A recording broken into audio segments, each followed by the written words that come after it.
한 주간 제가 세계 뉴스를 보니까요, 너무 큰 뉴스들이 많아서 이루 말할 수 없는 뉴스들이 많더라고요. 지금 하와이에서는 온통 불이 나가지고 집이 다 타고 저 끝에서부터 저 끝까지 형체를 알아볼 수 없는 그런 재난이 왔고요. 또 남미에는 대통령 선거를 하는데 에콰도르 같은 그런 나라들은 지금 대통령 후보를 이 총기로 시해당하는 그런 일도 생기고요. 많은 재난의 소식들이 들려옵니다.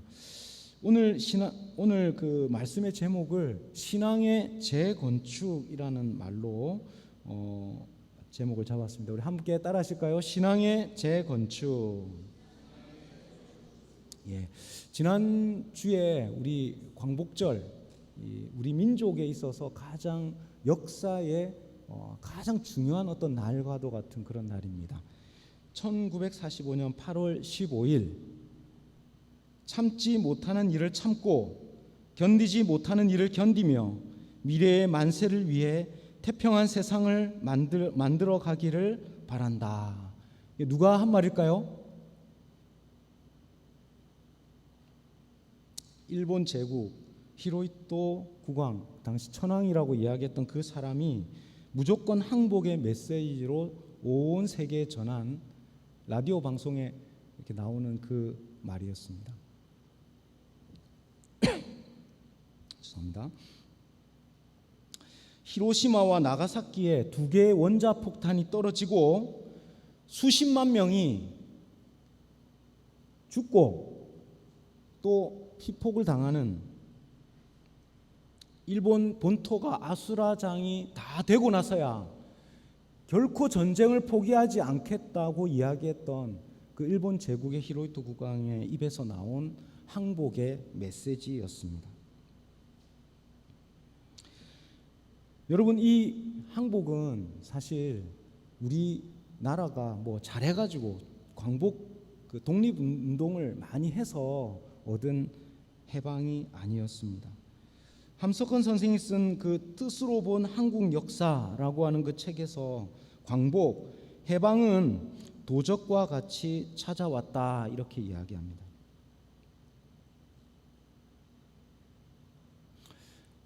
해방은 우리에게 거저 주어졌다. 누구도 해방을 위해 자신이 미력이나마 애썼다고 주장해서는 안 된다. 해방은 위로부터, 즉 하나님이 우리 민족에게 주신 선물이다. 따라서 우리는 어쩌다 일본 놈이라고 썼는데요, 일본에게 나라를 빼앗겼는지 잘 생각해보고 똑같은 어리석음을 반복해서는 안 된다 이렇게 쓰고 있습니다. 여러분, 우리에게 온 그 해방의 날은 뜻으로 본 한국 역사라고 하는, 이 뜻으로 본다는 말은 하나님의 시각, 하나님의 역사관으로 볼 때는 폭탄을 던지고 광복운동을 했던 사람들의 어떤 일을 잘해서 온 해방이 아니라는 거예요. 우리 민족이 뭘 잘해서 온 해방이 아니라는 겁니다. 그래서 이 뜻으로 본 한국 역사에서는 해방이 도적과 같이 찾아왔다고 합니다. 좋은 일인데, 사실 해방이라고 하면 좋은 일로 우리가 받아들이고 기쁘고 만세 삼창을 부르고 기뻐해야 할 일이지만, 사실은 도적과 같이, 도적이 오는 일이 좋은 일입니까? 좋은 일 아니죠. 좋은 일 아니에요. 그 말은 무슨 말입니까? 해방이 온 것이 준비하고 예비하고 우리가 맞아들였다면 우리 민족에게는 큰 기쁨이 되고 정말로 좋은 일이 되었겠지만, 준비가 되지 않고 아무런 준비함 없이 도적과 같이 찾아온 해방이었기 때문에 우리 민족에게는 크나큰 숙제가 다가오고 말았습니다. 바로 해방 후에 38선이 그어지고 하나님이 민족에게 주신 어려운 숙제라고 이 뜻으로 본 한국 역사에서 이야기하고 있는 그 어려운 숙제를 풀어야 됐습니다. 그런데요, 그 어려운 숙제는 잘 풀지 못했어요. 결국 그 38선은 소련과 미국이 그어놓은 그 38선은 결국 민족의 비극의 역사 6.25의 역사가 되고 말았습니다. 식민지와 전쟁, 이 역사는 우리 민족의 아픔으로 남아 있습니다. 여러분 잘 보십시오. 우리의 나라, 우리 개인의 역사 가운데에 아픔의 역사가 있어요. 우리가 앞으로 나가기 위해서는 그 아픔의 역사를 잘 들여다보고 더 이상 우리가 아픔의 역사를 반복하지 않도록 깨어 있어야 합니다. 역사를 잘 바라보아야 합니다. 한쪽에 치우친 생각으로 바라보지 않고 균형 잡힌 생각으로 역사를 잘 바라보아야 합니다. 지난주에 이어서 우리 이 말씀은 요셉의 이야기를 이어갑니다. 우리 하나님께서 요셉이라고 하는 한 사람을 인도하시는 그 걸음을 우리가 바라보면서 또한 우리의 삶 가운데, 우리의 가정 가운데에서 정말로 하나님께서 원하시는 것이 무엇인지를 우리가 깨닫기를 원합니다. 이제 요셉은 오늘 아픈 과거의 기억과 다시 대면합니다. 아픈 과거의 기억을 다시 재해석하고 요셉은 하나님의 인도하심으로 다시 해석하기 시작합니다. 신앙을 통해서 가정을 새롭게 세우고 이제 새로운 역사를 만들어 갑니다. 저는 이것을 신앙의 재건축이라고 오늘 제목을 잡았습니다. 여러분 무너져 있는 집, 때로는 금이 가고 때로는 무너져 있는, 허물어져 있는 집이 있으면 그냥 내버려 두지 않고 그 집을 새롭게 세우는 것처럼 우리 개인의 역사와 우리 가정 안에도 아픔이 있고 금이 가고 때로는 우리 교회 안에서도 여러분 때로는 금이 가고 어려운 일들이 있었습니다. 우리는 그걸 잘 보기를 원치 않아요.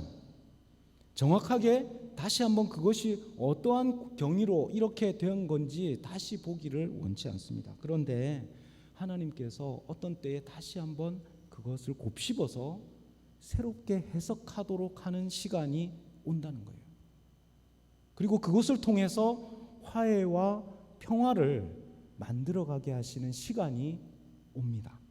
오늘 우리 신앙으로 삶과 가정에 새롭게 신앙으로 재건축하는 저와 여러분 되실 수 있기를 축복합니다.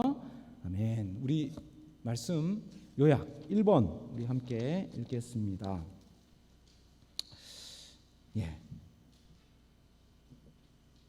1번 우리 함께 읽겠습니다. 시작. 불편한 과거와 대면해야 할 때가 옵니다. 여러분 트라우마라고 하는 것이 있죠. 외상 후 스트레스, 마음과 육신의 상처입니다. 요셉은 형제들에게 가정 안에서 마음과 육신의 상처를 입었습니다. 트라우마에 빠져 있었습니다. 형제들을 다시 만난 그 요셉은 혼돈이 오기 시작했어요. 만나기 싫은 사람들을 만나기 시작했다는 거죠. 그리고 요셉은 형제들에게 곧바로 내가 누구입니다 라고 이야기하지 않습니다. 형제들도 요셉을 알아보지 못해요. 형제들이 요셉을 찾아왔는데 요셉은 총리의 자리에 있으니까, 높은 자리에 있으니까 요셉을 알아보지를 못해요. 근데 요셉이 내가 요셉입니다 라고 이렇게 이야기하지도 않습니다. 그리고 요셉은 형제들을 시험하기 시작합니다. 정말로 이 형제들이 아직도 옛날에 그 형제의 모습들인지 시험하기 시작합니다. 동생 베냐민을 통해서 10명의 형제들에게 이전에 자신에게 했던 그 형제들의 모습이 그대로 있는지를 다시 시험하기 시작합니다. 이때 유다가 나서서 44장 오늘 말씀 이전에 보면 유다가 나서서 동생 베냐민도 진 내가 종이 되겠습니다 하는 말을 듣고 난 다음에 오늘 지금 요셉은 자신을 드러내기 시작합니다. 불행했던 이전의 과거와 다시 직면하기 시작합니다. 1절 말씀 우리 함께 읽겠습니다. 시작. 요셉이 시종하는 자들 앞에서 그 정을 억제하지 못하여 소리질러 모든 사람을 자기에게서 물러가라 하고 그 형제들에게 자기를 알리니 그때에 그와 함께한 다른 사람이 없었더라. 요셉이 목 놓아 울면서 형제들 앞에서 자신의 정체를 드러냅니다. 너무 큰 소리로 목 놓아 울면서 이제 아버지 야곱의 안부를 묻습니다. 안부를 묻고 있는 요셉에게 형제들이 너무 놀라서 아무 말도 못해요. 이 과거를 직면하는 것 아주 불편한 일이지만 회복을 위한 과정이 됩니다. 사랑하는 여러분, 우리에게 삶에 불편한 과거들이 있습니다. 우리나라의 역사에도 불행했던 과거가 있습니다. 그 불편한 과거, 그 과거에 묶여있는 우리가 되면 안 되기 때문에 하나님께서는 그 과거의 모습과 직면하고 이제 미래로 나아갈 수 있도록 그 길을 열어주십니다. 이제 요셉은 형제들과의 만남을 통해서 불편한 과거의 기억들을 돌이킵니다. 여러분 아시죠? 자라보고 놀란 것은 뭐 보고 놀란다? 소뚜껑 보고 놀란대요. 큰 소뚜껑 보기만 해도 깜짝깜짝 놀란대요. 여러분 왜 그렇습니까? 우리의 마음에 아픔이 있으면요, 우리의 일상 가운데 우리가 사람을 만나는 것 가운데 영향을 준다는 거예요. 그래서 자라보고 놀란 가슴이 소뚜껑, 평범한 그 소뚜껑을 보고도 깜짝깜짝 놀란다는 거예요. 여러분 우리 역사에 남아있는 일본 식민지 그리고 유기의 역사는 우리 민족에게 사실은 좀 다루기 힘든, 직면하기 힘든 아픈 역사입니다. 그런데 하나님께서 우리 민족이 한 걸음 더 평화와 번영으로 나아가려면 또 우리 가정 안에서도 아픈 역사들, 내 개인 안에서 내 개인적으로 충격받았던, 상처받았던 그 아픔의 이야기들은 신앙으로 다시 한번 해석되어야 미래로 나아갈 수 있습니다. 2번 우리 함께 읽겠습니다. 시작. 신앙의 고백으로 인생을 새롭게 해석해야 합니다. 여러분 요셉을 형들이 팔아버렸다는 이 사실은요 비밀이었어요. 이 사실이 벌어졌지만 형들은 아무에게도 이 이야기를 하지 않았습니다. 그래서 아버지에게는 어떻게 이야기했죠? 요셉을 팔아버린 것을 짐승이 찢어 죽었다 이렇게 이야기했어요. 결국 이 이야기가 비밀이었지만 이 비밀이 이제 드러나기 시작합니다. 7절과 8절의 말씀 우리 함께 읽겠습니다. 시작. 하나님이 큰 구원으로 당신들의 생명을 보존하고 당신들의 후손을 세상에 두시려고 나를 당신들보다 먼저 보내셨나니 그런즉 나를 이리로 보낸 이는 당신들이 아니요 하나님이시라. 하나님이 나를 바로에게 아버지로 삼으시고 그 온 집의 주로 삼으시며 애굽 온 땅의 통치자로 삼으셨나이다. 아멘. 여러분 오늘 45장 5절과 7절 8절의 말씀에 반복돼서 나오는 단어가 있어요. 뭐냐 하면 하나님이 보내셨다는 거예요. 하나님이 보내셨다고 합니다.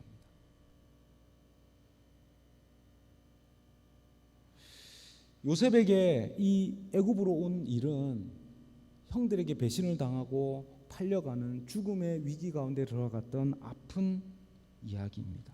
근데 그 아픈 이야기가 새로운 해석, 신앙의 고백으로 고백됩니다. 하나님께서 이 민족, 또 우리 가정, 또 나를 구원하시려고 먼저 보내셨다.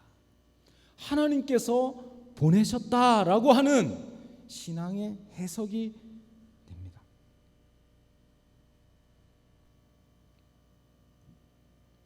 여러분, 요셉은 꿈쟁이였어요. 성경에서 요셉을 이야기할 때 꿈쟁이 요셉이라고 이야기하거든요. 근데 그 말은 무슨 말이냐면 그 꿈은 해석되는 거예요. 우리의 삶을 해석하는 도구였습니다. 그래서 요셉이 이야기합니다. 항상 꿈의 해석의 주인은 하나님에게 있다고 이야기합니다. 신앙의 훈련, 신앙의 생활은, 우리 신앙의 생활은요, 하나님의 관점으로 해석하는 훈련의 시간입니다. 그래서 우리는 인생을 살아오면서 다른 사람을 바라보고 인생을 바라볼 때 우리가 경험했던 것 가지고 우리는 해석할 수밖에 없고 이야기할 수밖에 없어요. 근데 신앙을 가지고 있는 사람은 사람들을 통해서 인생을 바라보는 게 아니고, 우리의 경험을 통해서 인생을 바라보는 게 아니고, 무엇을 통해서 바라보냐면 하나님의 시각을 통해서 인생을 바라보게 된다는 것입니다. 잘 보십시오. 세상 사람들은 경험을 통해서 인생을 바라봅니다. 경험을 통해서 우리 현상, 지금 현실을 바라봐요. 그래서 자라보고 놀란 가슴이 소뚜껑 보고 놀라는 그런 반복되는 상처와 아픔을 경험하게 되는 것입니다. 그런데요, 신앙을 가지고 있는 사람은 하나님의 시각을 통해서, 하나님의 눈을 통해서 오늘 우리가 맞닥뜨리고 있는 상황을 바라보게 됩니다. 하나님께서 주시는 계시, 하나님의 주시는 말씀, 하나님이 주시는 그 뜻을 통해서, 하나님의 시선을 통해서 삶을 해석하고 그것을 통해서 삶을 이끌어가는 사람들이 바로 신앙인들입니다. 사랑하는 성도 여러분, 우리의 삶에게 다가왔던 많은 일들, 이야기들, 아픔들, 때로는 어려움들, 하나님의 시선으로 다시 한번 해석할 수 있기를 바랍니다. 요셉이 이제 하나님이 나를 보내셨다, 하나님이 나를 보내셨다라고 해석하니까 어떻게 되냐면 미리 하나님께서 보내신 거구나. 하나님께서 미리 보내셔서 애굽을 구원할 뿐만 아니라 애굽에 있는 민족들을 구원할 뿐만 아니라 애굽의 주변에 있는 나라들을 구원할 뿐만 아니라 우리 이 12 우리 형제들을 다 구원해서 하나님의 구원 역사를 이끌어 가시는구나라고 하는 새로운 해석이 나오기 시작하는 것입니다. 우리의 인생 가운데서도 이런 인생의 재건축과 같은 새로운 재건축과 같은 그런 역사가 일어나게 하시는 분이 바로 우리 하나님이십니다. 우리 3번 우리 함께 읽겠습니다. 시작. 신앙으로 화해와 회복을 만들어 갑니다. 이제 요셉은 가나안 땅에 있던 아버지도 이제 가나안으로 거기 머물러 있지 말고, 기근의 땅에서 머물러 있지 말고 요셉이 있는 이 애굽으로 돌아 초청하기 시작합니다. 15절 말씀 우리 함께 읽겠습니다. 시작. 요셉이 또 형들과 입 맞추며 안고 우니 형들이 그제서야 요셉과 말하니라. 처음 요셉은 먼저 베냐민이라고 하는 자기 동생을 먼저 안고 펑펑 웁니다. 그리고 형제들을, 함께 부둥켜 안고 입 맞추고 울기 시작합니다.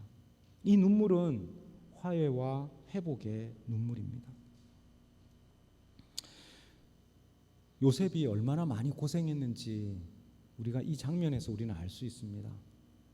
그 이전의 아픔 때문에 얼마나 많이 고생하고 아파했는지 그 마음의 응어리가 이 장면에서 나오고 있습니다. 우리의 인생에 이 한 사람, 우리 앉아있는 우리 한 사람 한 사람은요, 많은 이야기들이 있습니다. 사실은 우리가 여기 앉아서 밤을 새고 이야기하면 밤을 새고 이야기할 수 있을 정도로 많은 이야기들이 있어요. 근데 하나님께서 그 이야기들이 때로는 아픔의 이야기, 때로는 굴곡진 이야기, 그 이야기들이 우리 인생의 이야기들이 그냥 그 아픔의 이야기로만 남아있지 않고 그 이야기들이 화해와 평화, 회복의 이야기로 바꾸어 갈 수 있도록 오늘 요셉이 이야기하는 것처럼 내가 다른 사람 때문에 희생당하고 피해받은 사람입니다. 나는 상처받은 사람입니다. 라고 하는 이야기가 아니라 하나님께서 나를 이곳에 먼저 보내셨습니다. 이렇게 고백하는 그 신앙의 고백처럼 화해와 평화로 회복으로 하나님께서는 만들어 가고 계십니다. 여러분, 우리가 함께 고백해 볼까요? 하나님께서 나를 보내셨습니다. 우리 다시 한번 따라 하실까요? 하나님께서 나를 보내셨습니다. 예, 그렇습니다. 하나님께서 나를 보내셨습니다.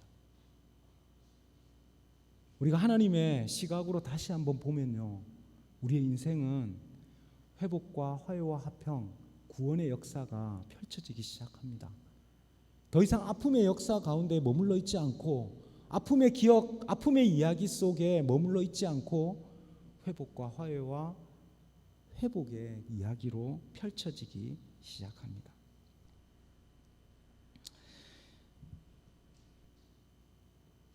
저희 가정의 이야기를 잠시 들려드리면 저희 아버지는 말이 많이 없으신 분이십니다. 여러분 경상도 아버지 아시죠? 예. 먹자, 자자 이렇게 하는 그런 아버지셨어요. 가끔씩 기억에 어릴 때 우리 삼형제가 자라는데 말씀은 없으신데 사랑한다는 이야기를 어떻게 하셨냐면 큰 박스에다가 과자를 가득 사와가지고 그 박스 안에서 이렇게 가지고 오셨던 기억이 나요. 아이들을 이렇게 안아주시거나 아니면 사랑한다 이렇게 이야기하는 그런 말씀은 잘 못하셨습니다. 그런데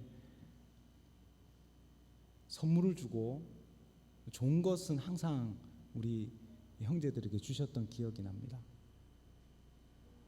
그런데요, 제가 신앙생활하면서 걸림돌이 생겼어요. 제 모습을 보기 시작했습니다.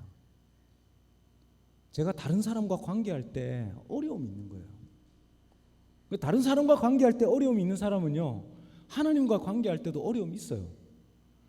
사람과의 대화에서 어려움이 있는 사람은요, 하나님과의 대화 가운데서도 어려움이 있습니다. 막히는 걸 보기 시작해요. 제가 관계 가운데에 또 권위자들과의 관계 가운데에 또 하나님과의 관계 가운데에 막힘이 있는 걸 자꾸 보게 돼요.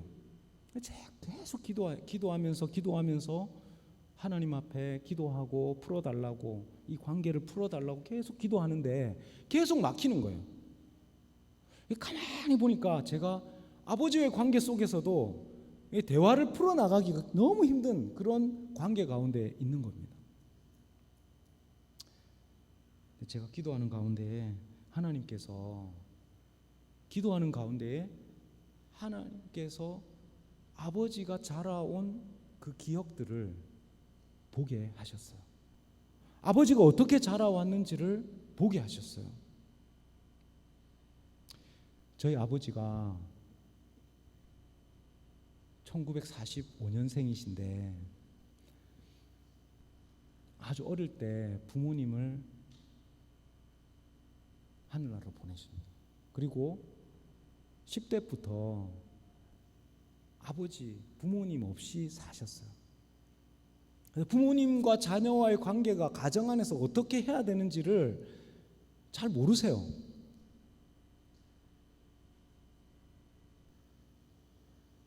그 아버지가 자라왔던 그 과거들을, 그리고 험한 인생 사셨던 그 이야기들을 쭉 제가 기도하면서 다시 한번 반추하기 시작했습니다.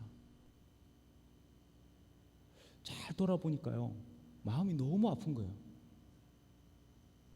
나중에 제가 모든 그 이야기들을 쭉 다시 한번 기도로 내 마음이 회복되는 그 시간들을 다 거치고 난 다음에 제가 집에 딱 가자마자 한 일이 뭘까요?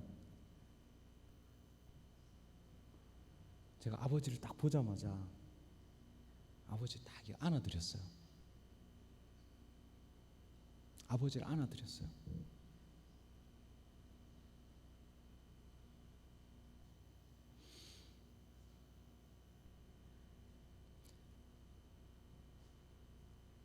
그리고 나서 제 마음 안에 있었던 관계, 권위자들과 선생님들과 때로는 권위자들과 때로는 하나님과 막혀 있었던 그 관계가 열리기 시작했습니다. 자유함을 얻기 시작했어요.